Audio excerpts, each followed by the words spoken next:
All right, how's everyone today? All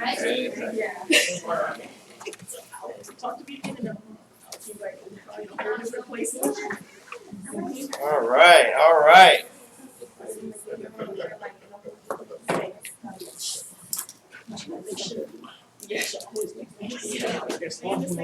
All right, let's go ahead and get started. Welcome. This is class number 4 of our commercial real estate training series. Okay. Just to recap, for those people who have missed a couple classes, last week we covered more types of real estate. Okay. Very soon here we'll be going into a letter of intent. Yeah. Well, we didn't do it last week, but the week before. Oh, yeah. Yeah. And so 2 weeks ago. Okay, not last week, but 2 weeks ago. Oh yeah, you didn't miss anything. All right. So we covered the different types of real estate. All right, but we are still going to cover a little bit more of that. And then we start getting into a lot of the meaty stuff when it comes to commercial real estate. Okay, the meaty stuff when it comes to commercial real estate is the LOIs. We're going to start covering the LOIs. We're going to start covering the commercial math. Okay, and really starting to get into stuff. Okay, we're going to start really getting into stuff. All right. You know, I was talking to someone today about commercial real estate who's coming and joining our company, and I said something about commercial real estate that I said on week number 1 is that in this business, if you invest 5 or 10 years in the commercial real estate, it doesn't let you down. You know, sometimes in residential real estate, you know, I've seen agents in this business for 10, 15 years, and they've never had a year where they've made over $100,000, okay? And it's because, you know, in residential real estate, you're always trying to find new people. You're always trying to find new people. Commercial real estate is a higher level of real estate. It's not like that. You know, it's like if you have one person that's your commercial finance lender. I've used the same commercial finance lender for the last 15, 20 years. You know, if you have a commercial, you know, broker you work with, you know, you use that commercial broker and work together with them sometimes for 15, 20 years. So I don't know a lot. So if you ask the question, do you know a lot of realtors who've been in business for 10, 15 years that still every year make $50,000 to $100,000 a year? I say there's lots of people like that. There's lots of people that when they're in residential real estate, every year it's that $50,000 to $100,000 range, you know, and that's where the median is. You don't know that many commercial people that have been in business steady for 10 or 15 years in commercial real estate that aren't making $300,000, $400,000, $500,000 a year. Does that make sense? So if there was ever a time for you to invest your time into real estate, it'd be good to start investing your time now into learning commercial real estate so that 5 years from now, 10 years from now, you have a very consistent living. Does it make sense? You have a very consistent living because the great thing about commercial real estate is that you can close one good transaction for the year, and that's enough income for the whole year. You know, you close a $200,000 commission for the year, and you do it consistently every year. That's $200,000 every year. And the beautiful part of it is if you just have one commercial client, just one, you know, one commercial client, you know, and that one client, let's say they like to buy little strip centers, and every year you sell them a new strip center, and every year you get $100,000 to $200,000 commission each year. I mean, that one client could literally be your income for many years. Does it make sense? So that's the thing, is that when you're in this business, you know, you want to get that list of, you got to get that list of which your A+ clients are. You could easily close one to 3 transactions every year, consistent. And like I said, in commercial real estate, you need to find people that have the means to be in commercial real estate. But finding those people are easier to find than people who are first-time brand new homeowners. Because those people are the ones that are that are online, in magazines. Those are the people that have signs in front of their door. You see a sign, you see law firm, you see accounting firm, you see engineering firm, you see someone that owns a big restaurant, you see any of that, then it's a sign that said, hey, this person has money. It's a sign that says this person has money. And if this person has money, then they will have that opportunity, they will have the ability to buy a great shopping center if there's a need for it. Does it make sense? Okay, so commercial clients actually are not hard to find, and it's not hard to find, someone, if you're Berkshire Hathaway, that wouldn't at least open a door and just listen to what you have to say. You know what I'm saying? I talk about brand all the time, so because this is part of First Steps. I talk about brand a lot. And when I talk about brand, when you're in commercial real estate, brand could possibly be one of the most important things that you'll ever have. Okay? The reason why is, if you, let's say you had an opportunity to have a car dealership in Dubai, and you have Audi already there, and you have BMW already there. If you had an opportunity to own a Mercedes dealership there, then you'd be in good shape, because you are a very good option for the Audi buyers and the BMW buyers. If you're a Mercedes, you have a very good chance of doing well. If you were a no-name brand and you're trying to compete with the likes of C.B. Richard Ellis, of Cushman & Wakefield, of Colliers, of JLL, then good luck trying to compete in that space. Good luck trying to compete in that space. That space is very hard to compete in. But now they have a very viable option. It's you, along with your team, along with Berkshire Hathaway. And so when you're out there selling that fact, don't forget to keep selling that fact.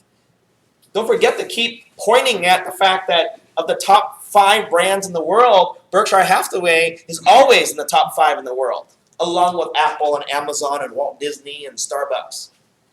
Does that make sense? So remember that when you're in this business. Now, I want to make sure that I'm making sure I cover everything here.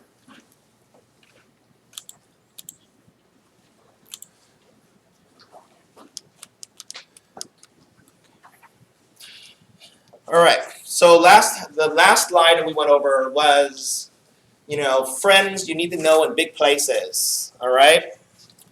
And what this had to do with, so to refresh your memory, is that when you are out there, knowing these type of people are very important. For example, one of our agents is working on a $30 million transaction as we speak. Okay, actually, potentially, there's actually 2 $30 million transactions. So guess what? I have to work with him on it half and half, because he has no clue, how to work with a client. So I actually met with a client last week. They were very impressed. They want to work with us. Yesterday, they did their tour, and sometime this week I'm going to meet with them again and get our teams together. We're in the process of buying land and going to be building two multifamily apartment complexes. 2 multifamily apartment complexes. One probably looking at around 280 units, and the other one about the same size. Okay, about the same size. All right, but I wouldn't have been able to do that if I don't have my team of people already ready for that. Does that make sense? So take out your notes. I'm going to teach you something about construction management and the building side of things, because of all the, well, I'm very familiar with everything, but of all the things that I'm most familiar with, building is one of the things I'm most familiar with, okay? Because taking a project from the purchase of the land all the way to the actual completing the whole project, that's sometimes a 2 to 3 year process, depending on if you still need to do entitlements. Okay, still need to do entitlements. And so having a team ready to work with together to put a project like this in place is very, very important. Okay? In construction, you need to have your engineers ready to go. The ones that can design and develop the land. Okay? So you have to have your engineers ready to go. But the engineers, they can't really engineer, if they don't know what they're engineering. So that's where the architects come in. Well, the architects and engineers, they have to work together. Do you know why architects and engineers have to work together? Is because the engineers and architects have to understand the limits of the land. Does that make sense? They have to understand the limitations of the land. Okay? The limitations of the setbacks, the limitations of how the strength of the soil. There's limitations to that. In construction, people don't realize that one of the biggest parts of developing is understanding what you're going to be building on. It's the compaction of the soil. There's so much money that's actually spent in studying the soil to build what you want to build. And you don't study, like for example, you study the amount of clay that's in the soil. You study about the compaction of the soil. You study about the soil's ability to hold and retain water. Okay? You study the minerals in the soil. You study the contaminants in the soil. In what we do, there's what we call environmental studies. And environmental studies come in phases. Almost anything that you buy in commercial, the lender will ask for a phase 1 environmental. Almost any time that you're in commercial, they'll almost always ask for a phase 1 environmental.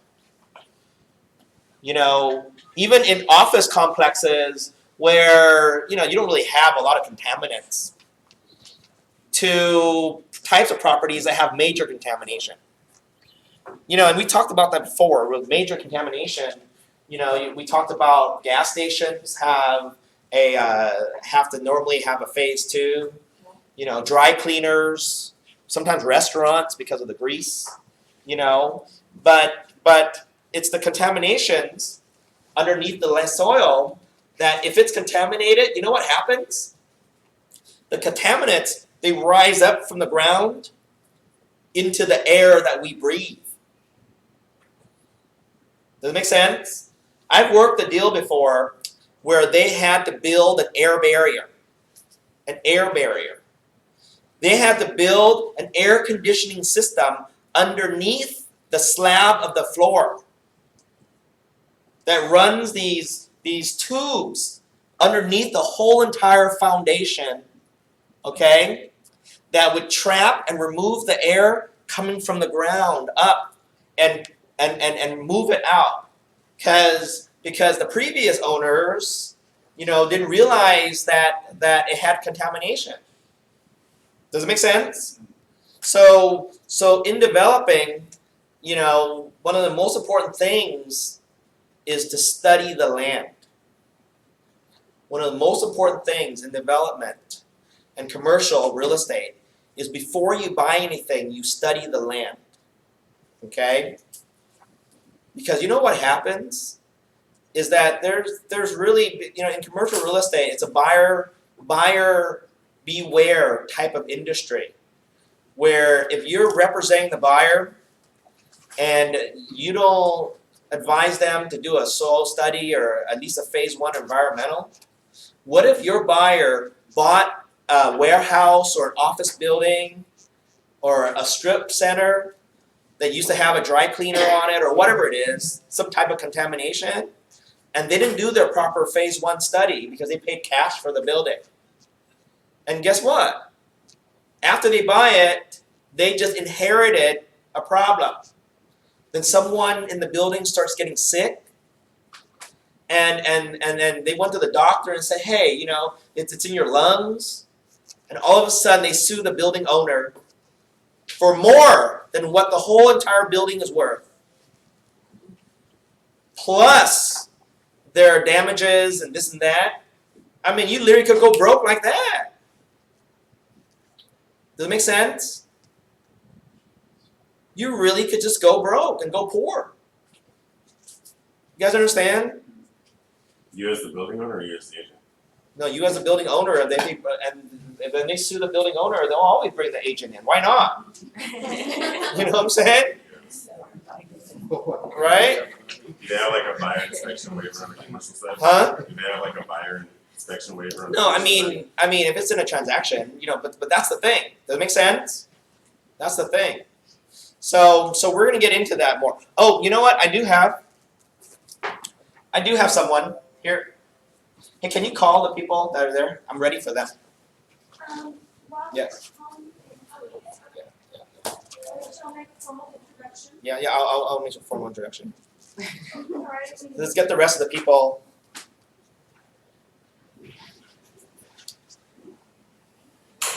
I actually do have two classes ago.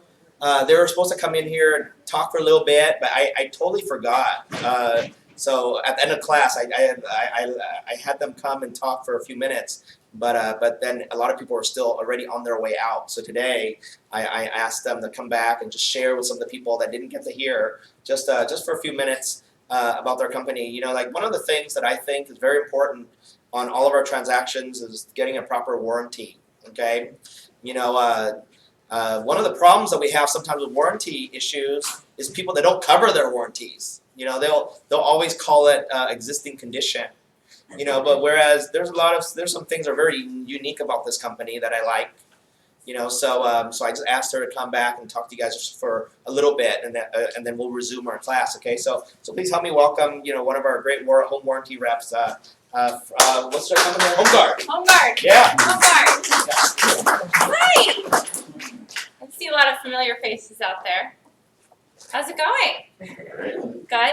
Thank you, Robert, for letting me come in again to talk. So yeah, we offer home warranties, and we also we do offer inspections. And you guys are discussing commercial, right? Yeah. Yes. So HomeGuard does not do home inspections on a commercial property, obviously, or roof, but we do termite inspections, just so that you guys know that on commercial properties. What about mobile homes? Mobile homes, yes, I do on mobile homes as well. So our home warranty, 13-month plan, covers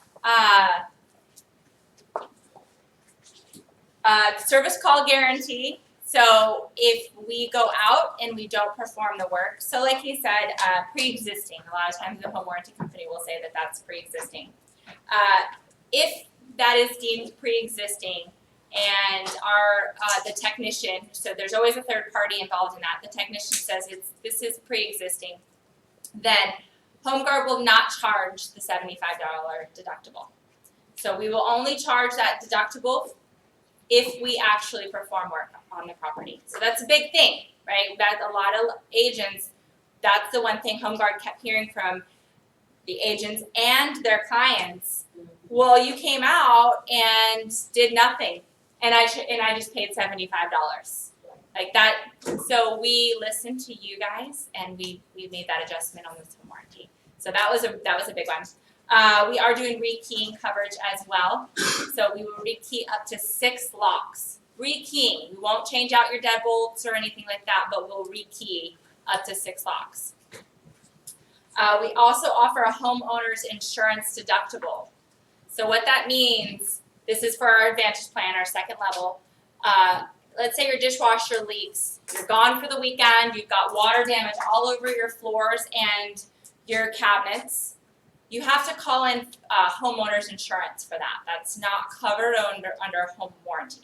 Home warranty is going to cover your appliances, electrical, those kind of things, but they don't cover the structure of the home or those kind of baseboards, that kind of stuff, cabinets. So you have to call on your homeowner's insurance to fix the flooring, right? Usually the deductible can be what, $1,000, sometimes more, right? So HomeGuard will give $500 towards that homeowner's insurance. So that deductible. So they would file the claim, give that to us. HomeGuard would reimburse you $500. What about if the washer dryer blows a hose and then it floods from upstairs and takes out the ceiling? Yeah. You So okay with that? HomeGuard will fix the washer and dryer if it's covered under the plan. Not all of them are covered under the plan. You And then have to save your add that. questions for later. You can talk to her private about that kind of stuff. We need to get going. Okay? Yeah. So, but that lets you guys know though that anything that's involved in that whole thing is not going to be covered under a home warranty. Just the actual appliance itself and anything components from that. Okay. Another really big thing that we have, AC heating and pre-season tune-up. So just for $25, you can add this to the coverage. So if you want to gift that the buyer, maybe the seller wants to gift the buyer this, it's a great way for agents to keep also in contact with their clients. So it's pre-season, it's spring, maybe it's fall, and you guys want to keep up with the database and you guys purchase this plan, you can call them in the spring and say, hey, I bought you as a gift a pre-season tune-up before the AC season hits in the summer, and everybody calls in the summer, right? Because we live in Sacramento. So everybody's AC is going. So guess what happens AC is going? All the technicians in the Sacramento area are hustling.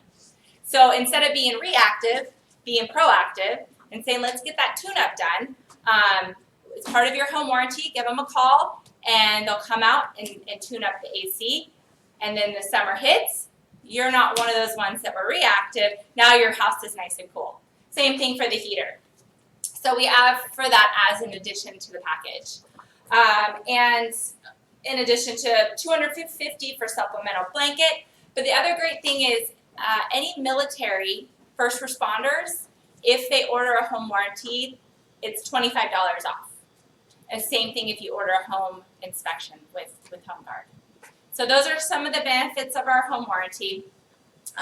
You've got myself as a home warranty rep, and then there's another gentleman by the name of Bob. He's our regional manager. So we're here. You can give us a call if anything happens. All of you will also have, if you order from us, white glove service, meaning that your clients close, you get a call from HomeGuard. Welcome to HomeGuard. You have us as your home warranty. My name is blah, blah, blah. Maybe her name is Rosa. Gives a direct line so that now your clients know who to reach out to in case they need any questions in regards to their home warranty. And a home warranty email will also be followed up and a hard copy. So just some things that I know for customer service wise, you guys don't want to be involved in those home warranty issues, right? You want them to go straight to the home warranty company, and that's what we're trying to help you guys to do. So. What about mosquitoes? Are you in a position to contact the district attorney to have these mosquitoes arrested for biting my ankle? Oh, you need to get. I think it's They're bothering me. Can you contact the district attorney and have these mosquitoes arrested? Robert can. Is this under home warranty? This is not under home warranty. All right. Well, thank you. All right, thank you, All right. Robert. I'll be here. If you have any questions. All right. I'll let you guys munch now. Right. All right. So let's keep moving forward here. All right. So, anyways, in studying development, studying the soil is one of the most important things that you can ever do. Okay. People don't realize that in a project, a large size project, the soil studies alone could cost $50,000 to $100,000. Wow. Yeah, the soil studies alone can be $50,000 to $100,000 to have scientists go in there and study it. But what is a $50,000 to $100,000 soil report? When you're working on a $30 million project, does it make sense? Right? But you got to be prepared for it. Prepared for the engineers and the architects that come in there and do a site plan. It's funny because because in development, you know, when we had a project before, I've seen a project before that we worked on where the person wanted to sell their piece of land for less than $1 million, and then when they ran into me, I said, you know, if I were you, I'd spend $10,000-$15,000 to have an engineer and an architect, you know, find out what the best use for this property is. So this one person had a piece of land that he wanted to sell for like $1 million, you know, thinking that it was just a farmland. But in our studies, and then so they say, okay, list it, sell it for $1 million, but what they're asking me about, I said, you know, one of the things I would do is I would look at the city plan and do a study on what is the best use for this property. And in talking with, and when you do commercial real estate, you're going to have to learn new skills. And one of the new skills that you're going to have to learn is you're going to have to learn how to go and communicate with the city. You know, one of the new skills you're going to learn is you're going to learn how to go down to county planning, set an appointment with the county planner, and be able to sit down, take out a parcel, the parcel that you're working on. They'll open up the parcel map, and then you just discuss. Say, hey, what do you want to see happen on this piece of land? What do you envision can be happening in this area? And it so happened that the person from the county was very pro-growth, and he said, we feel that land should be multifamily. So if we had a client who was interested in potentially turning it into multifamily, what do you think? He says, well, I would support it. So you would support that? Okay. So all of a sudden in my head saying, wow, this farmland is worth $1 million. But RD20 land is worth $10 million.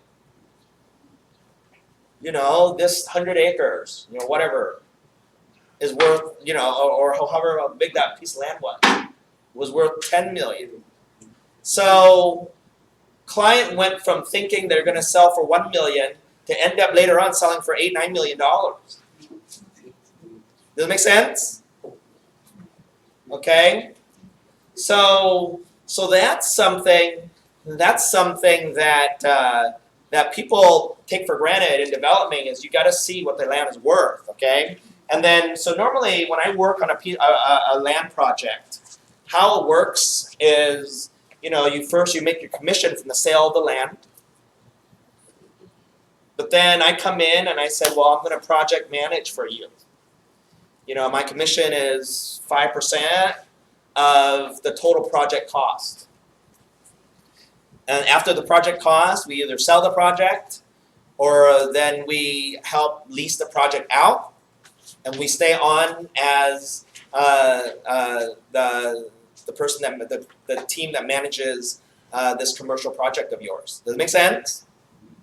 You know, and so if a project is a $30 million project, commission is $1.5 million,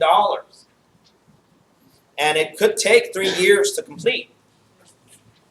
So in the 3 years, if the commission is $1.5 million, then what you do is you just take draws. Does it make sense? So yeah, they owe you $1.5 million, but who? If that's your only project you're working on at the time, no one can wait 3 years to get a check. Does it make sense? No one can wait 3 years. You know, if that was your only source of income. Does it make sense? Let's say if your source of income on the commercial side of things is you help investors develop projects. You help your clients develop projects. When you say, well, Robert, what type of projects? Anything they want. You know, they could develop big care facilities. They could develop a hotel. You know, some people will buy land and put a franchise hotel on there. You know, they'll develop multifamily apartment complex. They'll develop a retail center. Does that make sense? So the deal is that the commission is a percentage of the total cost of the project, right?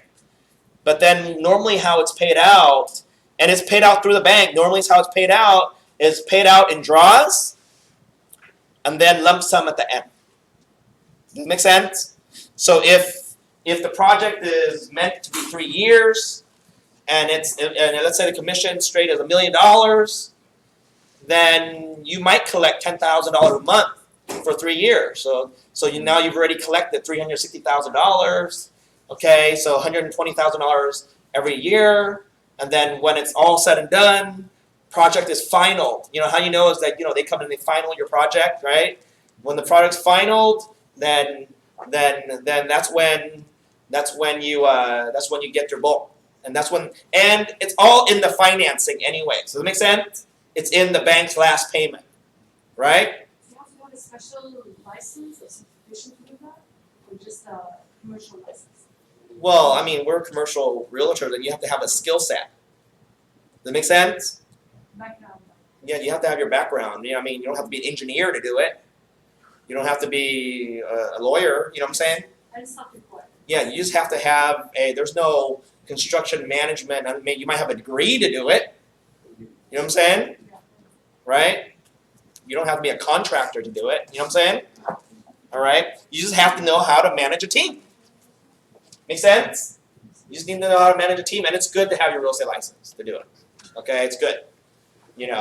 Because you are going to be dealing with helping them buy the land, and it's almost like it's good that the agent is the one who's helping them the project and putting everything together, because the agent is the one that knows at the end of the day what the best result is going to be. Does that make sense? We already know what the best result is going to be. A lot of times as agents, if you're working like a big property, you're the one that helps a client, to list a home. You're the one that sort of helps them bring in the people to fix up the house, paint it, clean it up. You're the ones who bring in the stagers to stage it. You're the one that brings in the inspectors to inspect it. You know what I'm saying? You're the ones that bring in, and then the inspector gives you a report, termite company gives you a report. And then so we're already working on facilitating the transaction. Does that make sense? Now we're just working on facilitating the construction of the transaction. And a lot of it is just management and attending meetings. Okay? We're just a servant to the transaction. So believe it or not, a lot of it is what you're doing is you're coordinating. When I'm doing, I'm coordinating the architects with the engineers. Because see, architects, they have imagination. But what they imagine can't always be done. Does it make sense? Architects have large imaginations, but what they're imagining can't be done engineering, load-bearing wise, ADA wise, it can't be done. So then the engineers say, these can be done, these cannot be done, and then the architects have to come back and work within the limits of the engineers, and then still make it look pretty. Make sense? Still make it look pretty and functional. Because sometimes engineers aren't functional. An engineer may be happy with a home with a 10,000 square foot home with 2 restrooms, but functional. But the architect said no. The designer said no. You can't have a home that big with only 2 restrooms. So engineers make it so it works. It's not going to collapse. No one's going to get hurt. Okay. Architects architects will make it beautiful. They'll develop their vision, and architects have to make the vision work. Engineers have to make the vision work. Make sense? So Rob, quick question on that land that you talked about that was $1 million, but with the RD20 for $10 million. Is that raw land undeveloped? No. That's just hypothetical. I don't remember all the numbers involved. It's been a long time. But yeah, there's plenty of land out there that's not worth a lot if it was farmland. Okay, but if it's Industrial. But if it could be changed to industrial, it's worth more than farmland. I've seen, for example, projects where they go from commercial back to high density residential. There's a project going on right there off Bruceville right now, next to the Quick Quack car wash. They're all stubbed, all the electrical stubbed to have retail centers. Okay? But the problem with that center is that, there's too much retail already in those areas. It's overflooded with retail, okay? But there's not enough high density residential. So they've gotten it rezoned to high density residential. There's a big sign in front of it that says, hey, in the middle of rezoning. Does it make sense? Okay? So that's how they pick up the value for it. All right? So where do attorneys come into play? Attorneys come into play, like on big projects, attorneys come into play, because sometimes attorneys have to review all the contracts and all the forms, like all the rental agreements. If you're doing multifamily, they put their stamp of approval on it. Okay, so we get our attorneys who know about development in there. Sometimes you need attorneys because there's disputes. Sometimes there's attorneys because of disputes. So you work with these attorneys because, for example, whenever you build, you always have to pay attention to your neighbors. And especially when you build, sometimes your neighbors try to enforce certain rights that they don't have rights to. So then you have to get attorneys in to fight against those things. And of course, you have to get attorneys sometimes because environmentalists come in and they try to stop something. Does that make sense? And you have to get attorneys to come in and say, hey, this is perfectly fine. It's not going to hurt the environment. Okay? So that's where attorneys come into play. Right? Appraisers come into play because there needs to be a value of what you're building. Land planners come into play big time in development. Okay? Land planners come into play big time is because you have to deal with the land planning department on everything that you want to do. Okay? Because remember, in construction, one of the things that I mentioned to you before is when you're building, you got to know that there's enough firefighters in the area to fight fire. If somebody caught on fire, there needs to be enough police in the area to take a call if there's a domestic dispute on your property. Okay? Because you're building a community here. There's got to be enough services. There's got to be enough water. SMUD can handle the electricity, the PG&E. Okay, so there's a lot. There's a lot that involved with the planners. Obviously, we get to have the lenders involved because unless this client's willing to pay cash for the whole entire thing, and it's funny because this client, they actually wanted to put the whole $30 million of their own cash. They actually had the cash in the bank already. And we said, no, you shouldn't do that. You shouldn't put all your eggs in one basket. So I mean, with 30% of your own money, you could actually finance the other 70%. You know what I'm saying? For pretty good money. Like the thing is that, the money to finance construction is not the cheapest money, but it's not sky high. But the thing is, you only pay interest based on what is funded. Make sense?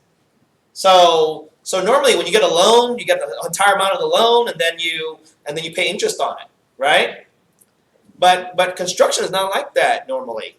Normally in construction, you're only paying interest on what has already been funded. Make sense?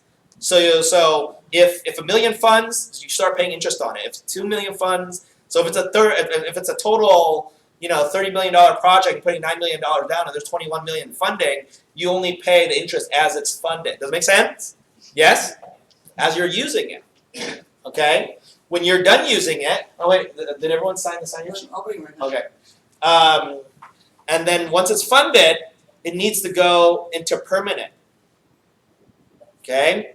When a project is being built, you're in the construction stage of it. Once it's done, okay, then you need to find permanent financing. Now, if you're building, let's say, a retail shopping center, and as you're getting close to completing the project. You already have all your leases on hand. Does it make sense? Your anchor's already signed the lease. You already have all the leases done or a majority of the leases done. Then with all those leases in hand, we could get you the permanent financing. So the phrase is called term to perm, right? So we go from temporary financing, which is the construction financing, to permanent financing, which is long-term financing. All the leases are there, you see? And the beauty is the amount of money you put in the project, you might be able to take it all out. You know, for example, your project might have cost you $30 million and you have $9 million of your own money sunken into that project. But that $30 million project pencils out at close to $50 million when done. Make sense? So there's more than enough room to not only take your money out, maybe even some cash out. Does that make sense? That's what didn't do all the time. Yeah, that's what your client that we worked with before, right? That's what he does all the time. So I mean, you get one group of money done, your 30 million can, I'm not saying will, can become 50 million. The same money that you've sunk into a project, you've taken out and more, and now you're rolling this money over and over again. Can you imagine rolling these $30, $40 million projects every 2 or 3 years? That's amazing. That's incredible. So apartment complexes work the same way. You know, you just basically you pre-lease, right? As you're working, you pre-lease. In this case, the $30 million project, we're probably cutting it into 3 or 2 $10 million phases. You know, it's 300 units, so we're building. So they come in different buildings. So building 1, building 2, building 3. Actually, it comes out more. I think it's 9 buildings, I think. And so first 3 buildings built, boom, lease them out, get permanent financing on those. Roll the money over to the next 3 buildings, and then the third set of 3 buildings. So you can do them in phases. You understand? And so that's the beauty in that. That's the beauty in being able to work those projects. You get to see something come from a concept. You get to see something go directly from concept. Okay, here's the concept. So one of the first questions I always ask, you know, especially on the developments we're working on, is are they entitled yet? So this client we have is working on potentially 2 projects. One is already entitled and one is not. The one that's entitled means that the zone is correct for what they want to do. The one that's not entitled yet is the zoning is not correct for what they want to do, and that's an extra 6 months to a year added onto the project to get the zoning changed so that you could do what you want to do. You understand? But the one that's already entitled, per acre is a lot more than the one that's not entitled yet. Does it make sense? Because one is going to delay us 6 months to a year, and one you could take and start. You know what I'm saying? Because it's already zoned properly. So every phase of development takes time. You said zoning entitled, it means that the zoning is correct? Yeah, when the entitlements are done, that means the zoning's correct. You know, like you buy a piece of land that's already zoned for residential homes, then you just start with the permit process to get these residential homes built. You want to change anything, okay? You want to change an area that is meant for homes into an area that's meant for apartment complex. Then it goes from RD5 to RD20. It's a variance. You want to change a farmland into residential land. That's a variance. Does it make sense? And it takes 6 months to a year on any of that. Okay? All right? So that's why you work with lenders. And then what's the very next thing I said? Rezoning specialist. Okay? Rezoning specialist. No, they're engineers. A lot of times they're engineers. Okay? Engineers that have a familiarity with rezoning. Okay? All right? Engineers, architects, and they have a familiarity of rezoning. Okay? And so we work with them. And there's people that just specialize in that. You know, there's people that you could hire, you know, that's on the team that all they do is work with the. And then you actually when you're, you know, there's tips. I'm giving you secrets here, okay? You can talk to the county planners and ask them, hey, who are your rezone specialists that you've that normally get stuff through, because maybe I'll work with one of your rezone specialists. Because a lot of times the rezone specialists, they already have good relationships with the planners. You know what I'm saying? So they have good relationships. These people are normally like really kind, whatever, and so you can bring on board someone who's a rezone specialist onto the team. And sometimes it's excellent, because what happens is sometimes it's excellent because they'll go to the city planners meetings, and then they have to present their case. You know what I'm saying?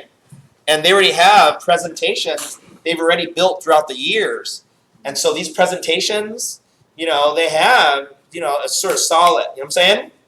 And these rezone specialists also, and I've done this before. Also, they'll actually assist you in throwing, a meeting group for all the neighbors, and invite them to a hall or wherever, and present that to the actual community itself. Does that make sense? So in a way where it's not going to have a lot of pushback. In a way where there's not a lot of pushback. Believe it or not, oh man, people. Some people are just stuck in their ways. They don't want an apartment complex here. So they'll just show up to the meeting and say, I don't want an apartment complex. Why? I don't know why. I just don't want any neighbors. I just want to look and see the sky from every direction. You know what I'm saying? And that's what they want, But of course, it's not going to go very far with city planner, but when they have a city planner meeting, those people are allowed to show up to them and give their opposition. You know what I'm saying? So what if you do have to rezone? Like, is there a cost to that? Oh yeah. Like, so who pays for that? The person who wants to rezone it. Last time you want the process. Yeah, the person that wants to rezone it, Okay? All right. Historical designation specialist. Okay, there's for example, I've sold historical buildings. Okay? Certain historical buildings can't get torn down. Downtown Sacramento has a lot of historical properties. Okay? No matter what vision for high-rise do you want to put on there, it cannot be done. Does that make sense? Okay? Certain cities actually have an allotment, where they will allow for, like for instance, certain cities will allow for 200,000 square feet can be converted into office. Okay, from historical building, but the rest of the historical building don't. If you know that, you have to get in there before the allotment's up. Does that make sense? Or else you won't be able to do it. Okay? You had a question, Benny? Oh, you had a hand up. Yeah, I was just talking about zoning, but go ahead. Yeah, okay. I ask you later. Okay, so that's historical. Environmental studies, then it's, you need to know environmental studies group. They'll do a phase 1, phase 2. Okay? Business brokerage. Why do you need to know business brokerage is? Because if you're building some kind of shopping center or retail center, then you want to let the business brokerages know so they can maybe potentially get their clients to lease a space in your development. Make sense? Okay? So that's that part of it. Okay. Okay. All right. Well, first step.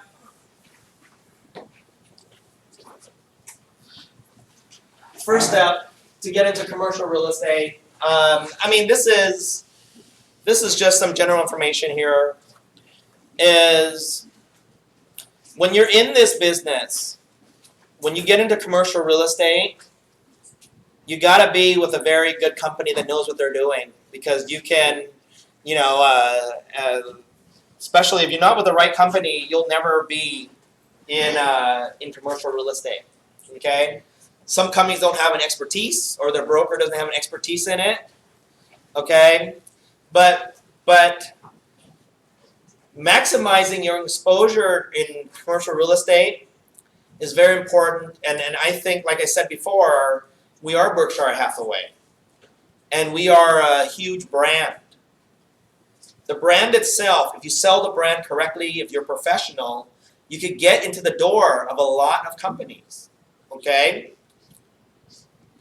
But at the same time, I always tell you, affiliate yourself with other companies. For example, and you don't have to be doing construction management to start meeting with and start affiliating in the circles where potential commercial clients come in. So when I say associate with affiliates and other companies, if you're in commercial real estate, it's good to be part of a network that has attorneys and CPAs and engineers and architects.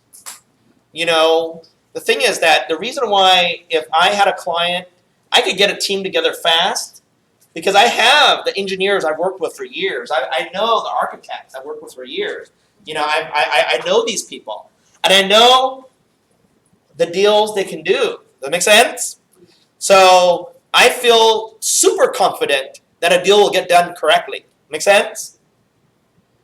So when you're in commercial real estate, and maybe it's not land development, you want to get into retail, you want to get into so-and-so, then more so than ever, you've got to start associating yourself with different groups that get you in front of them. Okay? So when you're in real estate in general, ask yourself something. What group are you part of? Are you part of a chamber of commerce? If the answer is no, then why not? If I'm Vietnamese, I'd be part of, the Vietnamese Chamber of Commerce. I'd be part of some Vietnamese associations. And I wouldn't just show up and sit in the corner by myself. I'd be part of it. Does that make sense? If you're not Vietnamese, then maybe it's your culture, Korean, Filipino, Greek, whatever, Iranian, whatever group. There's a lot of groups that are ethnic based, and if there's no ethnic that you want to base, then a group of professionals. There's groups of doctors and pharmacists. There's groups of potential investors. Okay? There's groups that like to talk in public. There's groups of just all types of hobbies. There's Porsche groups. There's Corvette groups. There's high-end car groups. There's reading groups. There's book clubs. So ask yourself, if you're in the commercial field or even residential field, you got to ask yourself, what are you part of? Are you part of even Parent-Teacher Association, PTA? Are you part of something? Well, when you're in commercial, okay, when you're in commercial real estate, and you carry a commercial card, like when you are with us, Berkshire, and you've taken our training and you've passed our exam, we open up the commercial portal for you. That's that's on our site that you can't have and you don't have access to right now.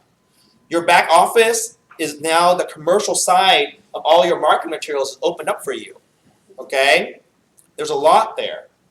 And on top of that, you're now able to order a commercial business card that has our commercial logo on there. It says commercial division. You see what the logo looks like right on our glass water fountain. Okay? So there's a specific designation just for you and a business card that you can order once this is all said and done. When you carry Berkshire Hathaway in the world, one of the world's top brands, and you talk, people listen. But if you're a mute and you don't talk to nobody, you're not a member of any group, you don't know an engineer, you don't know an architect, if someone asked you, you don't have any relationships whatsoever, then what service are you providing to a potential $30 million client? What services are you offering? None. Are you telling me that if someone asks Chris Campbell, do you have an engineer you work with? You don't know? I don't know an engineer. Are you telling me you're going to ask Bill Palmer, owner of Palmer Real Estate, Palmer Investments? You don't think that he has an architect or an engineer or attorney If you ask them, hey, Bill, who's the attorney you use? Oh, I don't have any clue. Why don't you look on Google? What? Okay?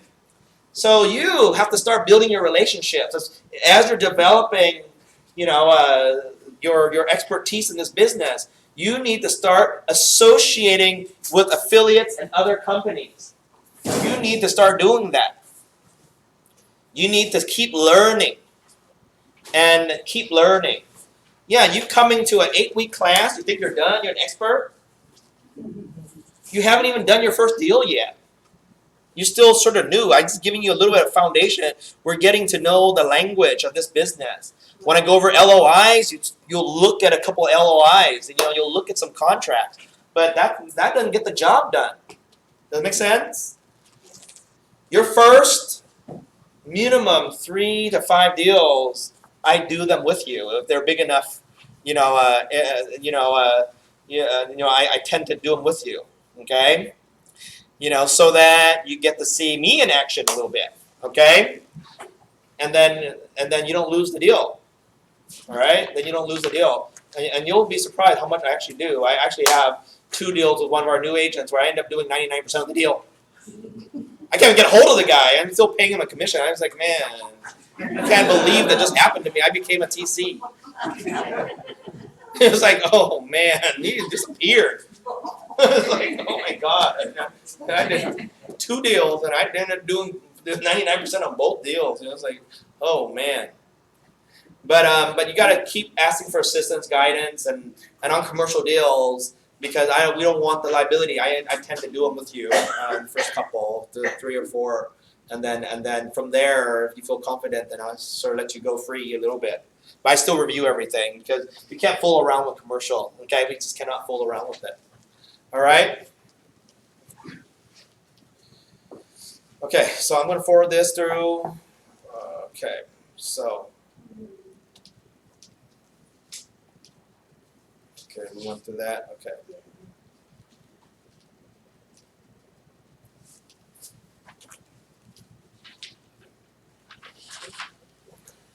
Okay.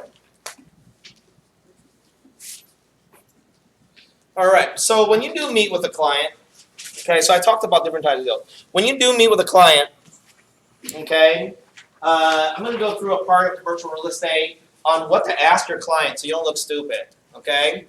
Now, one of the things that we left off 2 weeks ago, so now we're moving in. One of the things we left off, and if you guys remember, is what are the 3 or 4 categories of clients that we work with? Tell me, from our classes, from our lecture 3 weeks ago. What are some of the categories of clients we work with? Investors. Okay, individual investors, right? Okay, in between that are just small investment groups and partnerships, right? Joint ventures, and then finally you have the institutional. So there's 3 types of clients we're looking for. We're looking for the smaller clients, all right, and we talked about that. We talked about that 2 lectures ago, or the last time lecture. Is we're looking for the individual investors, okay, and they do the $500,000, $2, $3, $4 million properties. Like for example, right now, a normal commission on something under 10 million is just a normal commission, 2.5%, 3%, okay, and let me ask you something. Is it easy to find a $1 million gas station? Is it? Impossible. No way. Gas stations are in the $4 or $5 million range, right? All the way up to 15 million. So when you're working in gas stations, you could pretty much know that it's a $4 million transaction at 2%. That's an $80,000 commission. If it's a bigger gas station, $10 million Chevron or something like that, that's a $200,000 commission. Okay, the a little office building. You don't find a $1 million office building. There's a rundown office building if it's a $1 million office building. The office buildings you find are $3, $4 million. Middle office building. A little strip center, $2, $3, $4 million norm. Okay? So what I'm trying to tell you is even if you're working with the individual client that wants to buy a gas station, they want to buy a a small little retail shopping center, your deals are always in the $2 or $3, $4 million range. You know what I mean? We don't even run into a lot of stuff that's in the $1 million range. Does that make sense? Okay, or 500,000. What are you buying? If you want to buy commercial, you buy 500,000. What are you buying? Okay, you know, a McDonald's, for heaven's sakes, this is little McDonald's, $3 million. You know what I'm saying? All right. So a normal commission for this business, $60,000, $70,000, $80,000 is very normal. Okay, very normal. It's actually considered small. All right, somewhat small. All right, and 100 to 200 is pretty. It's not uncommon. So when you're in commercial real estate and you close one of those deals a year, that's not bad. But you don't get into commercial real estate to close one deal a year. You know, you don't get anything if you close one. You know, so you get in. There's commercial people that close 4, 5, 6 deals a month, just like you do in residential. Can you imagine getting, you know, $400,000 checks every month? You know what I'm saying? So that's why in this business we work in teams. So you're in a team with someone else, and you guys close $400,000 a month, $200,000 each. Would you be complaining? No. Okay, so that's the individual investor. The group that this agent and I were working with, they're a partnership, a joint venture. They're a group of 4 individuals, all very wealthy, and they're working together to develop their joint ventures. And they're building what? They're building a multifamily. Okay? So you can work with groups like that. But where the big money comes from is working with the institutional investors. The big money comes from working with the institutional investors. You know, like for example, if you're in retail, then you need to go to the retail conference at least once a year, just to see who's out there. You go to the retail conference at least once a year, so you see who's out there. You know, there's a conference for retail, there's a conference for office, there's a conference because you know why? Because the institutions are there. The institutions are there, and they'll put up what they're looking for. Big franchises are there, institutions. So, for example, if an institution says to you, we're looking for this, this, and this at this cap rate, this type of property, they are literally saying to you, if you go and you can find me this type of property, we'll gobble them all up. See, the biggest mistake that people in real estate make is you guys are all reactive. Agents in general are reactive. You react to what the client that's right in front of your nose needs. So you have a client looking for a 3-bedroom, 2-bath home in Natomas for $450,000. Boom, you react. You start looking. And then you find. And then you go out there and start showing. And then you start closing. What you don't understand is in commercial, in dealing with investors, there are people looking for deals all the time. So instead of being reactive, if you want to make money in commercial and high-end real estate, not high-end real estate, but high-level real estate, you find the deal and you just bring it to them. You understand? You find the deal and you just bring it to them. If it's a $1 million deal, you don't bring it to an institutional investor. It's too small.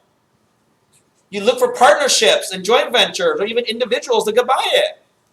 You find a $100 million deal, you don't go to the local dentist and say, hey, I have a $100 million high-rise. You want to buy it? He look at you and you're insane. How am I going to invest in a $100 million property? But you go to a life insurance company or a real estate investment trust, they might write you a check for a $100 million property. Does that make sense? Man, this person, it's crazy. did a large commercial deal, in Vegas, a casino deal, to a foreign investment group and asked for 10%.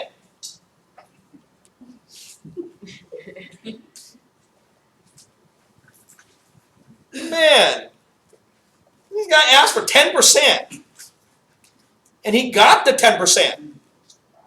The seller needed to sell bad. The seller needed to sell bad. Okay, this group wanted to sell that casino. This group from foreign group wanted to buy it. Okay, went back to selling group, say, hey, I have a foreign group. I'm not going to tell you who it is. I'm not going to even present it to them unless the commission's 10%. The group said, as long as we get the price we want, we agree on it, we'll pay you your 10%. Man, a guy out of nowhere made 10% of like almost $1 billion. 100 million on one deal, done. Does it make sense? I mean, it doesn't matter because, like, for example, at the time, just so you know, because when you're in this business, you got to understand what's going on. How many people know that the Sacramento Kings almost left for Seattle? Everyone know that? Back just a few years ago, the Sacramento Kings, the Maloof family wanted to sell the Kings in an underhanded sort of deal to Steve Ballmer and his partners. These guys are called the multi-billionaires, out in Seattle. They wanted to bring the Sacramento Kings to Seattle. The Mayor Kevin Johnson and the whole group here, man, fought tooth and nail to keep the Kings in Sacramento. End up grabbing the group of people from the Bay Area, Vivek Ranadive and their group, Ron Burkle and Mark Mastrov, owner of a 24-hour fitness, jumped in and saved the Kings and kept them here. They bought the Kings at a record price at the time. They thought they way overpaid. $545 million for the Sacramento Kings. Right now, the Sacramento Kings has a $1.7 billion valuation. They tripled their money. Okay? In commercial, where can you go and pay $500 million for them and now make a $1.2 billion? Billion with a B. They tripled their money. Bought for $500 million, now it's worth $1.7 billion. Okay? There is a deal for an arena. It's funny because in commercial real estate, there's also a group of people that buy notes. People don't realize that, have you ever heard of something called note buying? Yes. I should have gone. There was a deal for a big arena. There was a big arena that had a $500 million note that was owing. Okay, and the bank, the financier, I think the insurance company or something, needed to get their note off the books, and so this one company came in and bought the note on that thing for $60 million. 3 months after the note was bought, I think it's some entity, city or some entity came in to save the building, and ended up making the note whole within 3 months. You know what that means? That means that someone bought a $500 million note for $60 million, and within 3 months got paid the $500 million. Yeah. So transactions like that in the commercial world, man, you just need to be part of one of those transactions. You set for life. Yeah. So, but the thing is that as we're talking about, it's not hard to understand. It's just business. It's not hard to understand what goes on out there.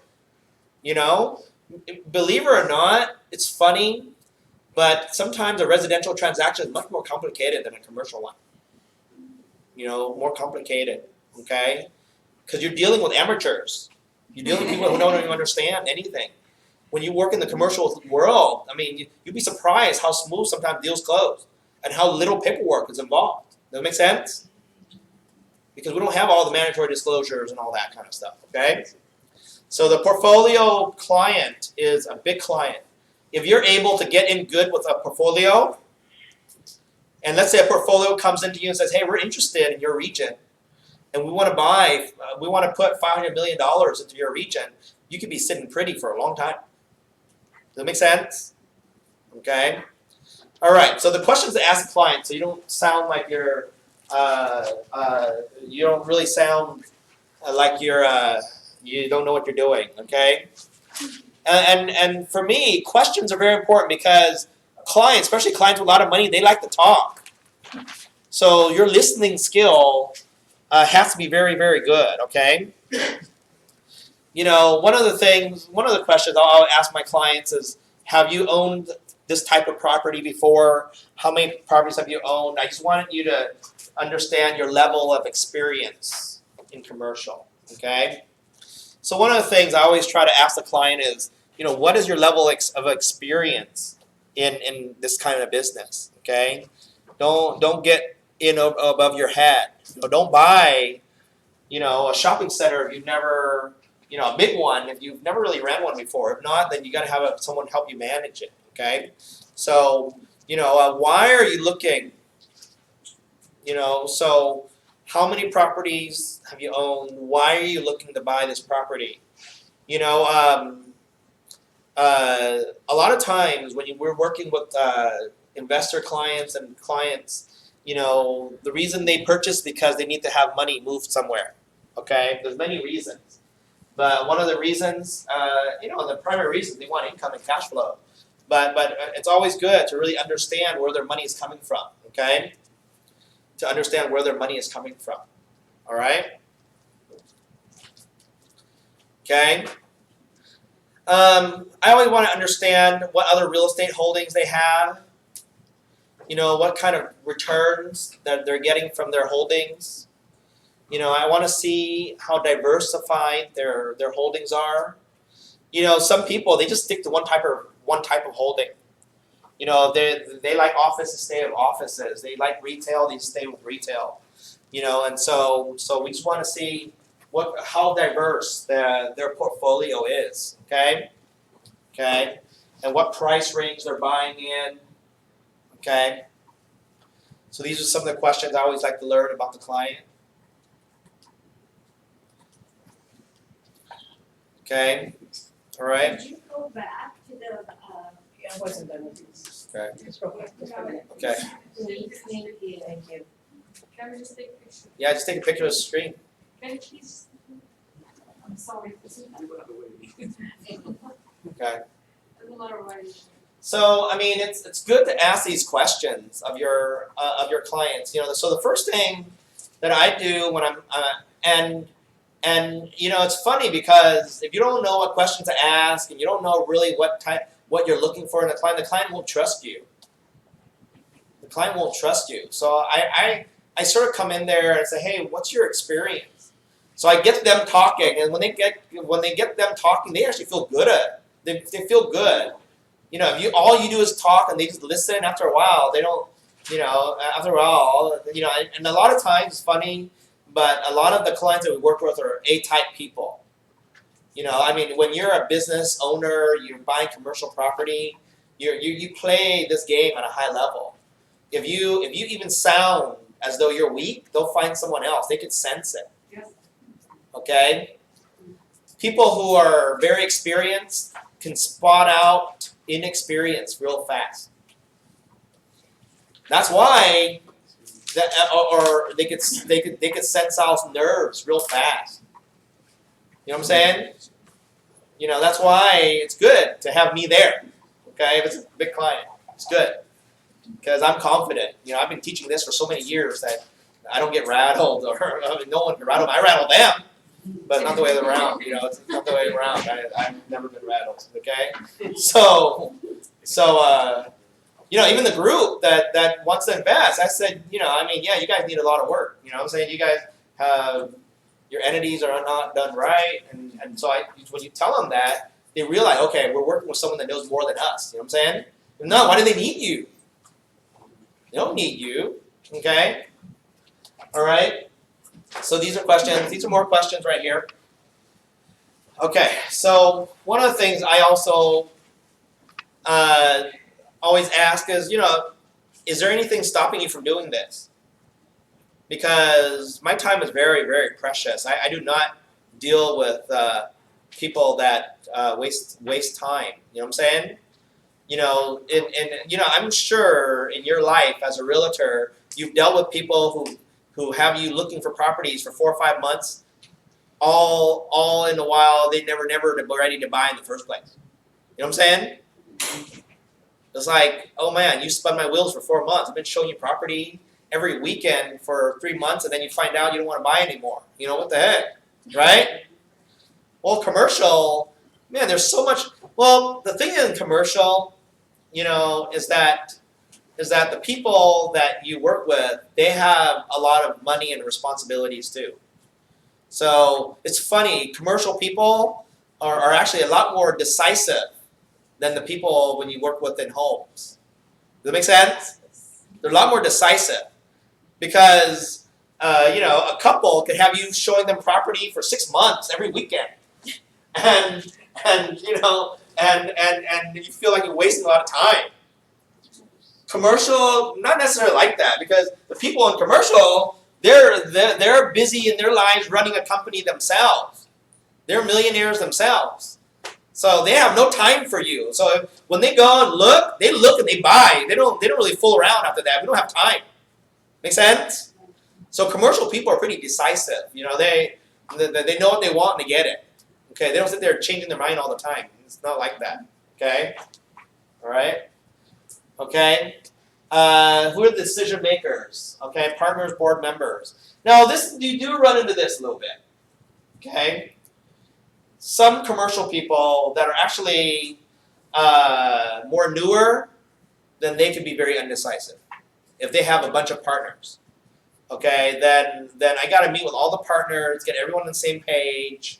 And I need to get, you know, it's like, hey, if this is the decision of the board, I need to, you know, get the board on board, because I've actually worked with groups before that didn't have the power to make decisions, and then the decision maker was not reasonable. Okay, so you need to sort of know who the decision makers are, because sometimes the partnership group is a board. Okay, what are the specifics of the deal? Okay, how much you plan to invest, cash.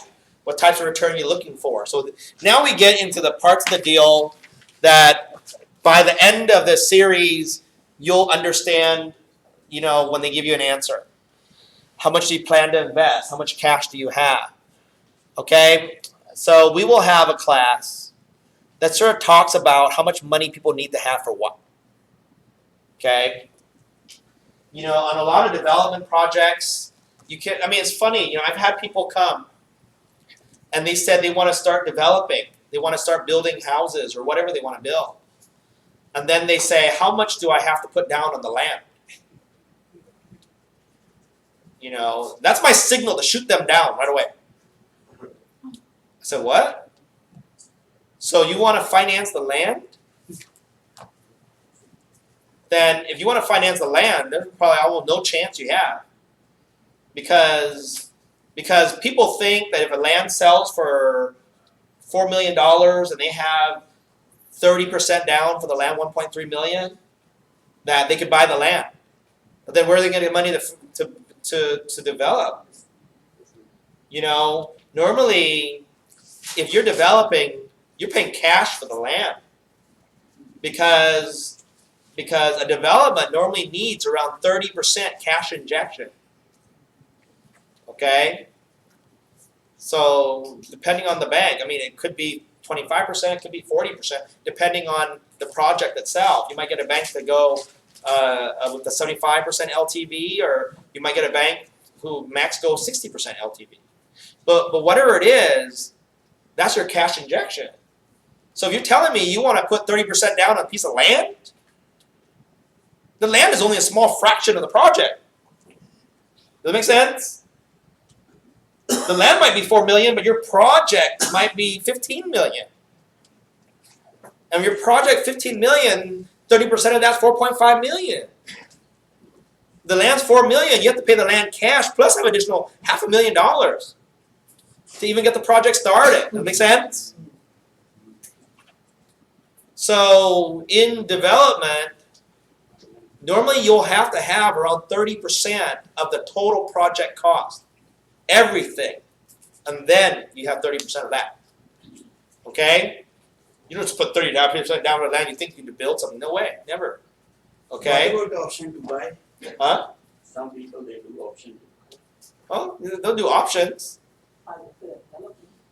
You know, for entitlement work. Then they change the zoning and decide. Yeah, that's what people. I said that in one of the classes. You know, in my very first class, I talked about that. Is people go in there and buy options.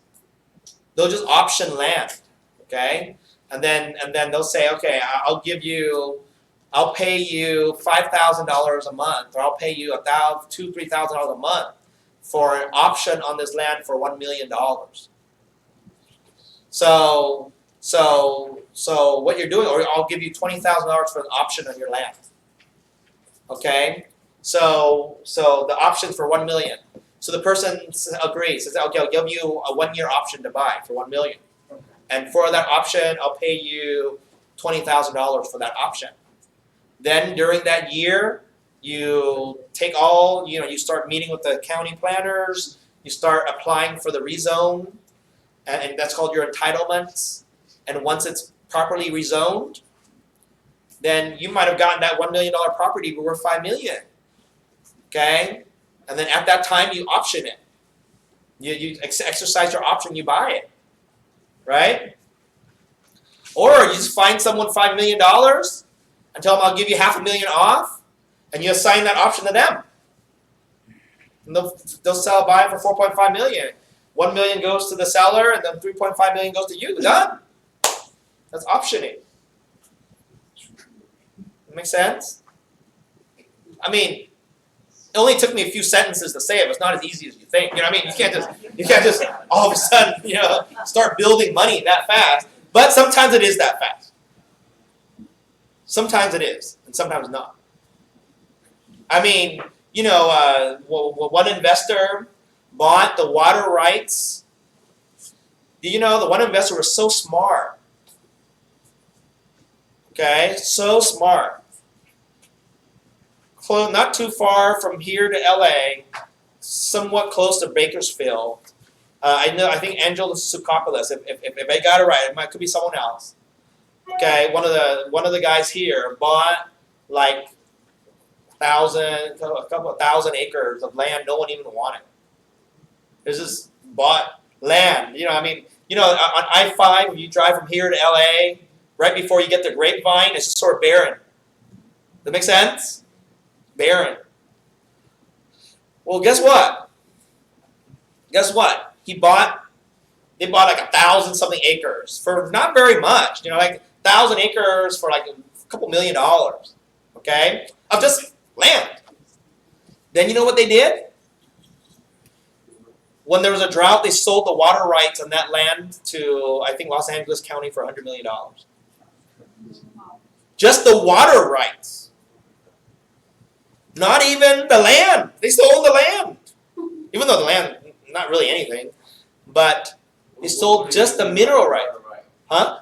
What do you mean by the what? The mineral rights. Because see, when there's a drought, there's always wells underneath our land.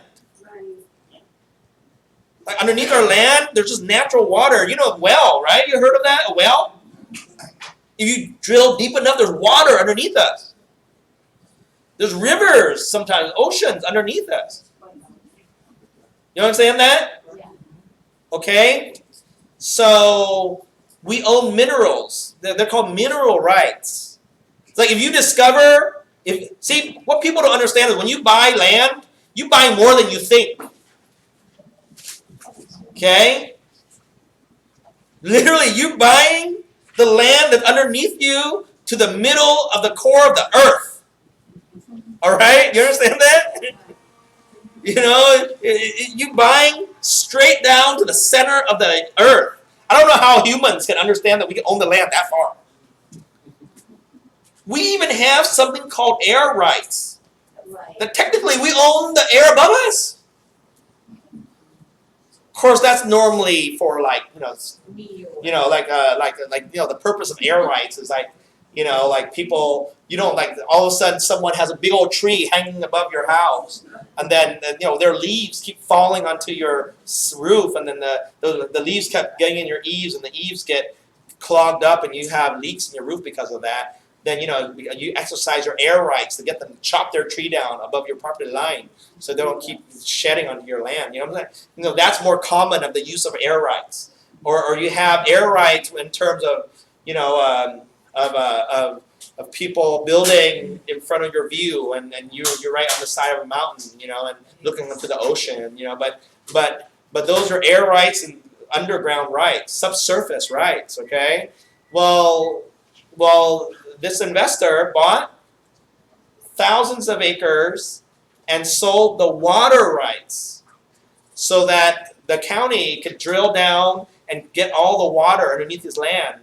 So, and then before he did that, what did he do? He ran a soil studies, and he found how much water is underneath, and he knew the value of that. Didn't you know we're in a drought? Does that make sense?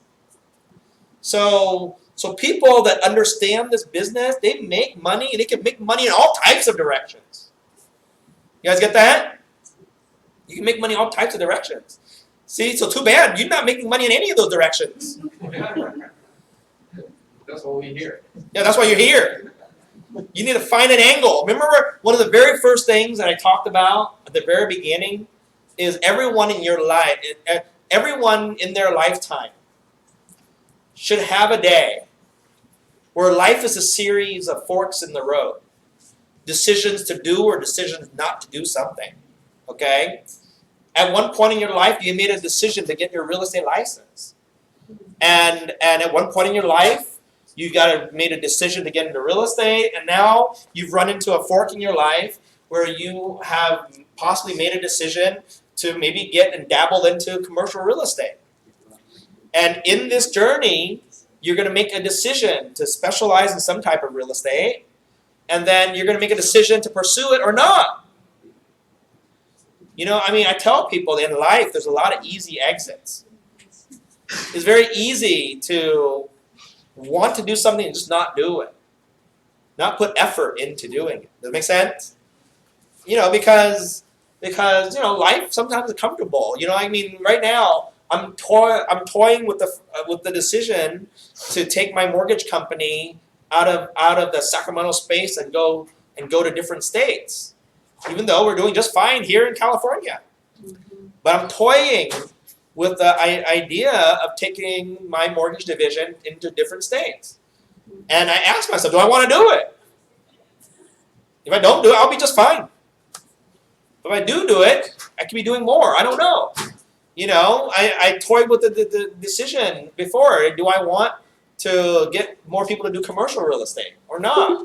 You know? So I make my decisions. You have to make yours, okay? All right, so questions to ask them is cash. We talked about cash, 30%. What types of return are you looking for? That's the cap rate. What are you trying to look to get back? The client I worked with last week, you know, I said, right now, multifamily, you're maxing at a 6 cap. You know, we looked at 30-something properties that are multifamily available for purchase in Sacramento, and there are some that are offering 4 caps all the way up to maybe a 7 cap.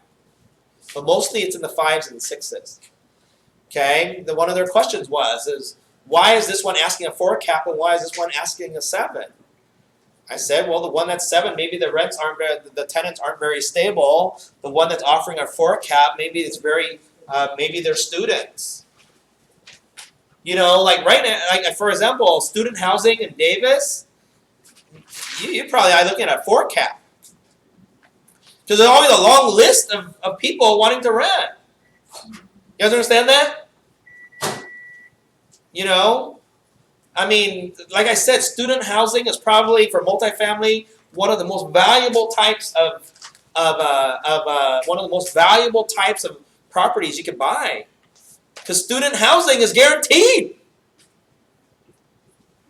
Sometimes the school pays. It's part of scholarships and so forth. But sometimes they use it for dormitories. Does that make sense? university funded or even state funded. So federally paid for sometimes. You know, it's like, so if that's the case, then you don't have to worry. Money's going to come in on time. Make sense? And you might get some government advantages for taxes. I mean, there's advantages there. For example, I own a charter school in Yuba City where I get tax breaks because I'm leased to a charter school. So there's probably tax breaks for it. Does it make sense? Okay? So there's an advantage there. Okay? So student housing is if you get an apartment complex that's meant for student housing and you get a decent cap rate, 5 or 6, yeah, get it. Probably resell it for 4 cap, no problem. 4.5. But there's some areas where it's an aged apartment complex. There's newer apartment complexes in the area. You know, you're messing around with high vacancy rates. You know, you look at the building and it has need a lot of TLC. AC units are getting old, you know. If that's the case, man, at a 7 cap, that's the reason why it's a 7 cap. Is because you go into it, you have to put more money into it.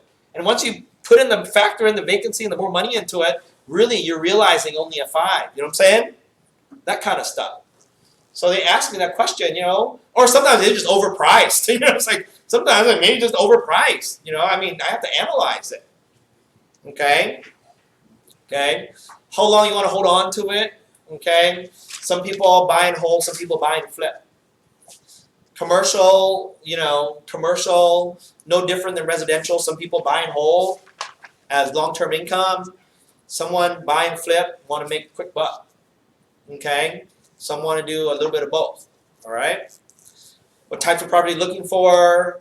What are you not looking for? And, you know, do you have your financing in place? Or I can help you start your financing. Okay? So these are some of the things that you come in there ready to ask them. I mean, this is one whole meeting right there. Understanding this is one whole meeting. You don't want to meet for 5 hours, you know, just meet for an hour or 2 at a time, you know. And okay, and then are you going to be actively managing the property? What can I do for you? What are some of your expectations? Have you worked with a broker before? You know, I want to tell you about the experience of my team, not you, because you know you don't have that much experience just yet. So can I talk to you about the experience of my team? What are your long-range goals? You know, what kind of return on investment you're looking for? Are you looking for tax benefits? You know, what kind of management, what kind of appreciation you're looking for? You know, appreciation is a big part of investing. Is trying to get your property to be worth more in the future. Okay. Okay, so last but not least, there's certain ways to own property. Owner occupied, built to suits, leasebacks. You know, there's just a couple some different types of properties. Okay, I won't go into this too much. All right. Okay, so we're going to start moving into leases. Let's see what time I have here. Okay, 15 minutes. Okay.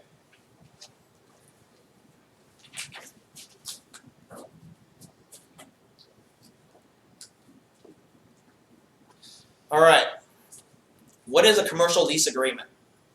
Okay. So we're going to talk about in commercial leases. Technically, commercial leases, a year and less could be on a verbal lease, but anything over a year must be in writing. Okay. We're going to go over the essential elements of a commercial lease. Okay. And actually, I'm going to talk about it a little bit, but next week I'm actually going to show you how leases are written up. Okay. I'm going to show you how commercial leases are written up. and I'm going to show you how commercial leases are written up, and then I'm going to show you next week. Definitely, we're going to go into LOIs. Okay, I'm going to go into a purchase LOI and a leasing LOI. Okay. Since I have 15 minutes, I'm going to go over a few more slides here. Commercial leases, the important aspects of commercial leases are who the parties in the lease. Who are the parties in the lease? Okay. The location, the area, the term, and amount of rents. You know, to talk about leases a little bit. Normally, in a lease, the person leasing it normally is the business, but then leases will normally ask for guarantees. Okay, leases will normally ask for guarantees. So example, you know, in a normal lease, let's say that LLC is leasing the property, but if the LLC is fairly new and it doesn't have a lot of tax returns, then what happens is that we normally ask for the primary people that's on the lease to also sign a personal guarantee. Okay, to sign a personal guarantee. All right? Because if you don't have the people on the lease to sign a personal guarantee, then you're limited to going after only the LLC if they decide to breach their lease. But in this case, if they sign personal guarantees, then you could go after them as individuals if they breach the lease. Okay? Location, you know, that's fairly self-explanatory. Area, you know, like one of the things we'll talk about next week a little bit is leases. There are different types of leases, okay? You know, there's gross leases and there's net leases, okay? And then we'll go into that a little bit next week. But primarily next week, we're going to go into the LOIs, okay? And we're going to go into the actual contracts themselves. So you get familiar a little bit with the contracts. And I am going to show you next week the commercial contracts that is used by the board of realtors. But then I'll also get you guys familiar with the air contracts, the American commercial transaction contracts as well. Okay, so we'll go over that a little bit. Okay, let's see here. Okay, so there's quite a few slides on leases. Okay. Okay. All right. So in commercial leases, we'll go over operating costs, when payments are due. Okay. Possession dates. So we'll talk about that next week. What possession dates are. Okay. Right. What's paid. So let me see. All right. So I'm gonna stop there. We're gonna. Because I don't want to go into the leases until next week. So this is a whole new area. So just a few comments. Okay, maybe a few comments. I'll let you out a few minutes early today. Is that from now until the time that you graduate class, if you have any potential clients that you want to run by me, I can always take your call. I don't know if you guys know it, but I'm very responsive when you try to get a hold of me. Okay, I'm always very responsive. So I can help you with any of these transactions, okay, and the next this is today's class 4, right? Yeah. So the next 4 classes we really get into stuff. We really get into stuff. So next week are the contracts, you know, and the LOIs. You know, we'll have one class on due diligence. You know, the due diligence process, the escrow process, and the due diligence process. You know, we'll have a class on. There's quite a few things. And we have one day that focuses on just the commercial math and the commercial financing of things, how all the financing sort of works, okay, and what we need to gather, you know, when the client needs financing. So we have all types of things. And then class number 8, we'll wrap it all up, and then there will be one more day for the final, okay, one more day for the final. All right, so that's basically it. Okay, I think there's a little lunch for you guys that the home warranty brought. So enjoy that, and then I will look forward to seeing you guys all next week, same time. Okay. There is a coaching session on Wednesdays and technology training. So if you guys come, that'd be great. 11 to 1 on Thursdays, and I'm there for that. Okay. See y'all later.